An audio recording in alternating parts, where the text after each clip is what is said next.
ስኬታማ መሆን የምትፈልጉ ሰዎች 10 ነገር ልንገራችሁ።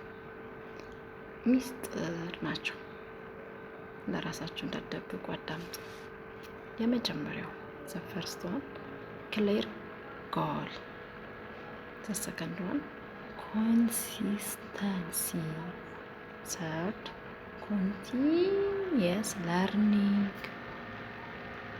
fourth smart work and hard work, fifth take action, sixth manage time well, seventh build strong habits, eighth stay positive patient, nine network with people, the tenth multiple income stream.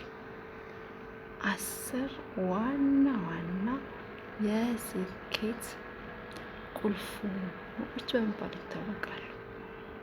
እነዚህን በደንብ አድርጋችሁ ካወቃችሁ ስኬታማ ለመሆን ብዙ ጊዜ አይፈጅባችሁ።